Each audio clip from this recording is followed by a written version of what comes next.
Welcome, everyone. In this exclusive masterclass teaser, we are going to unlock one of the most elegant and honestly one of the most essential features of spoken French, the art of la liaison.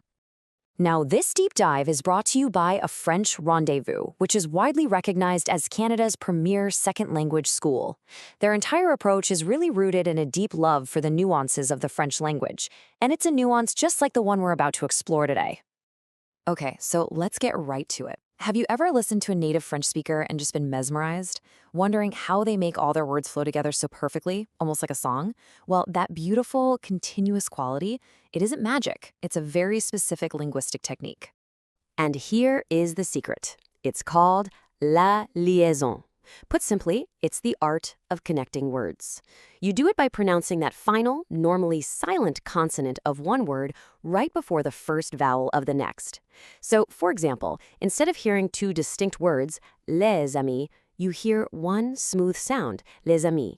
It literally bridges the gap between words and creates that signature French flow. So here's our game plan. We'll kick things off by breaking down the 3 types of liaison. Then, we'll get into when you must use them, when you can use them, and, this is crucial, when you absolutely must not.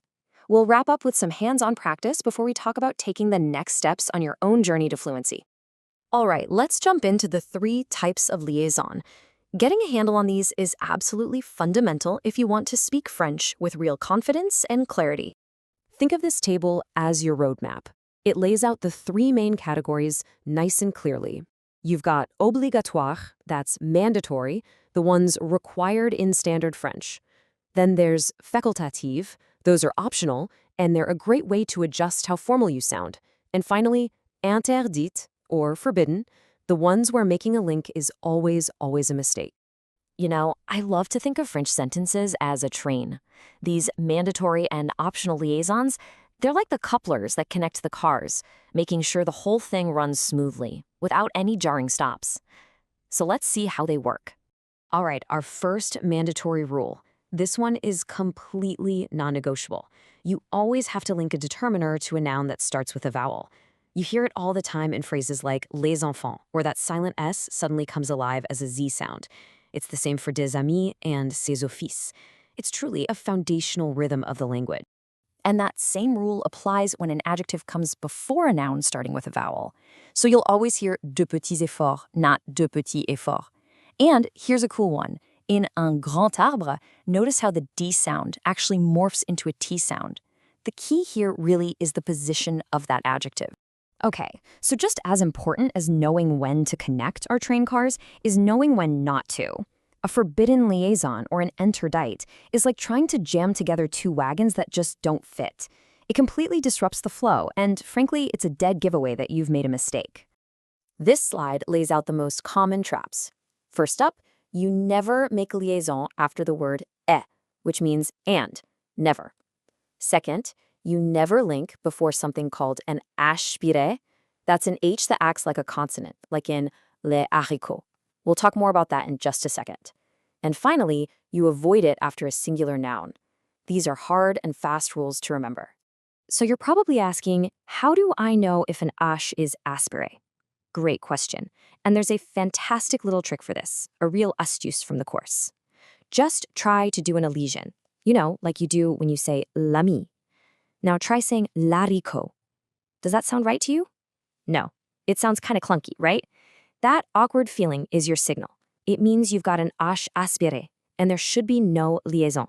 It's a simple, brilliant test you can use anytime. Okay, enough theory, we've gone over the rules, now it's time to actually put this knowledge into practice and see how it all works in a real-world professional setting. How would you pronounce this correctly? Nous avons transmis 2 avis. Think about it. Where do the links go? And here's the correct answer. Nous avons transmis 2 avis. Both of those links are mandatory. The first one, nous avons, is a subject pronoun linked to its verb. That's a rule. And the second, 2 avis, is a number before a noun, another non-negotiable rule. See?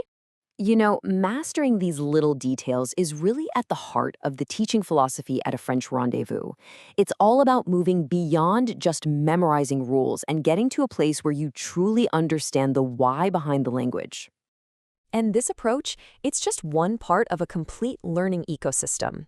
We're talking personalized courses with certified professors, a 24/7 interactive platform so you can practice anytime, and a whole suite of tools, flashcards, audio supports, you name it, designed to fit any learning style.